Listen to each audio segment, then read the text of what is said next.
हर हर महादेव दोस्तों, कैसे हो आप सभी। तो आशा करते हैं आप सभी अच्छे होंगे और हम भी अच्छे हैं। तो आज हम आप लोगों को बताएंगे प्रदोष व्रत के बारे में बताएंगे कि कब पड़ रहा है। तो आप लोगों का हमारे चैनल पे स्वागत है। आज के वीडियो में हम आप लोगों को बताएंगे इस वर्ष 2025 में चैत्र माह कृष्ण पक्ष का प्रदोष व्रत कब है। चैत्र माह कृष्ण पक्ष का प्रदोष का व्रत कब किया जाएगा, त्रयोदशी तिथि कब से कब तक रहेगी, प्रदोष काल का पूजन का समय क्या है, इस माह चैत्र माह कृष्ण पक्ष में प्रदोष व्रत के नियम विधि और इसके जो है शुभ समय क्या रहेगा इसका पूजन करने का। तो चैत्र माह में पूजन करने का महत्व क्या है, प्रदोष व्रत का संपूर्ण जानकारी चैत्र माह कृष्ण पक्ष प्रदोष व्रत की तो आप लोगों को इसी वीडियो में प्राप्त होगी। तो प्रदोष व्रत जो होता है ये महादेव को समर्पित होता है। महादेव जी को प्राप्ति के लिए, उनकी असीम अनुकंपा पाने के लिए, महादेव जी को प्रसन्न करने के लिए, उनका आशीर्वाद पाने के लिए प्रदोष व्रत किया जाता है। प्रदोष व्रत में भगवान महादेव, माता पार्वती की श्रद्धा और भक्ति के साथ में, तन मन धन के साथ में पूजा और वंदन किया जाता है, उनका व्रत किया जाता है। प्रदोष व्रत जो होता है माह में 2 बार पड़ता है और दोनों पक्ष में, कृष्ण पक्ष और शुक्ल पक्ष में। तो दोनों माह का जो होता है वो प्रदोष व्रत किया जाता है और उसका अलग अलग महत्व होता है। जो शिव भक्त हैं, जो प्रदोष व्रत करते हैं, उन्हें दोनों पक्षों की प्रदोष व्रत अवश्य ही करने चाहिए। जैसे कि एकादशी होता है तो दोनों पक्षों की आती है, वैसे प्रदोष भी दोनों पक्षों का ही करना चाहिए। तो प्रदोष व्रत का जो प्रण है तो वह प्रदोष काल होता है। जैसे कि एकादशी में होता है पारण का बहुत बड़ा महत्व होता है, वैसे प्रदोष व्रत में होता है प्रदोष काल के समय पूजन करने का बहुत बड़ा महत्व होता है। प्रदोष व्रत में प्रदोष काल में ही पूजन करना चाहिए। प्रदोष काल का नियम होता है सूर्य अस्त के 1 घंटा पहले और सूर्य अस्त के 1.5 घंटा बाद, तो 2.5 घंटा होता है प्रदोष काल का समय। तो शिव भक्त को तन मन और श्रद्धा भक्ति के साथ में प्रदोष काल में पूजन अवश्य ही करना चाहिए। प्रदोष काल का पूजन करें, अर्चन करें, वंदन करें और स्मरण करें और नाम जप करें और प्रदोष व्रत कथा को सुनना चाहिए या पढ़ना चाहिए। प्रदोष व्रत में क्या होता है कि प्रदोष काल के समय भगवान महादेव जो होते हैं, माता पार्वती होती हैं, वो उनका विचरण करते हैं। ये प्रदोष व्रत करने से घर में सुख समृद्धि, धन संपत्ति, आयु आरोग्य, उत्तम सुयोग, वर प्राप्ति, अखंड सौभाग्य, अच्छी संतान के लिए प्रदोष व्रत किया जाता है। इसे स्त्री या पुरुष कोई भी कर सकते हैं, इसमें कोई भी सोचने वाली बात नहीं है।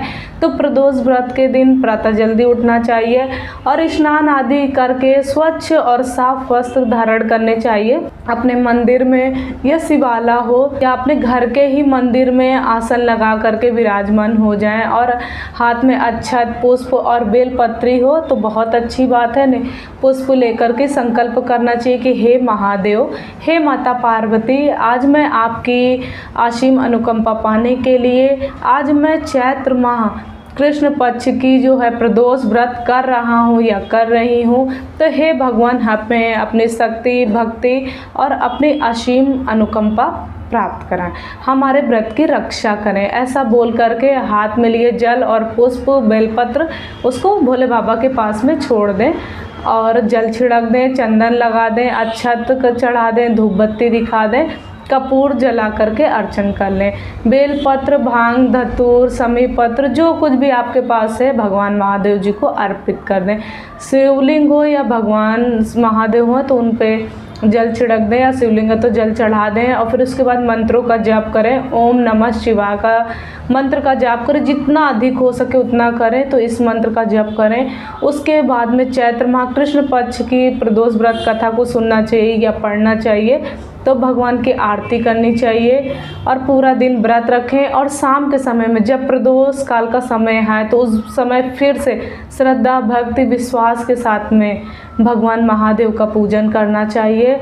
अगर शिवाला है, शिव मंदिर है तो बहुत अच्छी बात है। तो भले ही थोड़ा दूर जाना पड़ जाए लेकिन शिव मंदिर जाना चाहिए। अगर ऐसी व्यवस्था नहीं है तो आप अपने घर में भी शिवलिंग रख करके पूजा कर सकते हैं और वो भी व्यवस्था ना हो तो आप अपने घर की फ़ोटो में ही भगवान की पूजा अर्चन कर सकते हैं। शिवलिंग है तो दूध, दही, घी, शहद, शक्कर और ये सब 5 चीज़ है बारी बारी से चढ़ाएं और नहीं तो एक में मिला करके पंचामृत बना करके भगवान शिव जो शिवलिंग जी हैं भगवान भगवान की, तो उस पे जा कर के अर्पित करें और भगवान को एक कलावा चढ़ा दें, लपेट दें, एक जनेऊ लपेट दें और उसके बाद में सफ़ेद चंदन या भस्म से भगवान को तिलक लगा दें। अक्षत, पुष्प, धूप, दीप, बेलपत्र, भांग, धतूरा, समी पत्र, अगर 11 जो पत्ते होते बेलपत्र के मिल जाए तो उनको धुल करके डंडी तोड़ करके अष्टगंधा के चंदन से सब पे राम राम लिख दीजिए और ओम नमः शिवाय बोल करके एक एक पत्ता को शिवलिंग पे अर्पित करें। तो पूजन जरूर शुरू कर लें।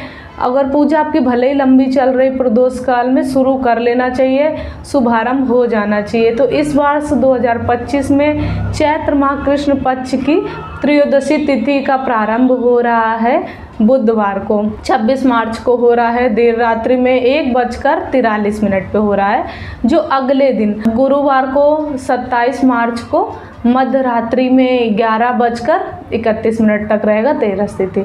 अर्थात प्रदोष का जो है चैत्र माह कृष्ण पक्ष प्रदोष का व्रत गुरुवार को किया जाएगा, 27 मार्च को किया जाएगा 2025 में को संपन्न किया जाएगा। प्रदोष काल का पूजन का जो समय होगा गुरुवार 27 मार्च को शाम को 5:36 पे होगा, रात्रि 8:06 तक रहेगा। तो ये प्रदोष काल का समय है शाम 5:36 से और रात में 8:06 तक। इसके मध्य में आप लोगों को पूजा करना चाहिए। हर व्यक्ति को, जो लोग प्रदोष व्रत करते हैं, पुरुष हो या महिला हो, प्रदोष काल में ही पूजन करना चाहिए। तो ये थी हमारी प्रदोष व्रत की जानकारी। अगर अच्छी लगी तो प्लीज़ ज़्यादा से ज़्यादा शेयर कीजिएगा और कमेंट में हर हर महादेव जरूर लिखिएगा। और जिस किसी ने हमारे चैनल को सब्सक्राइब नहीं किया तो फटाफट से जाके सब्सक्राइब कर दे, लाइक कर दे, बेल आइकन दबाना बिल्कुल भी ना भूले, जिससे हमारा नोटिफिकेशन आप लोगों को मिलता रहे। तो चलिए मिलते हैं नेक्स्ट वीडियो में, तब तक के लिए राधे राधे, हर हर महादेव, जय श्री कृष्णा, जय श्री राम।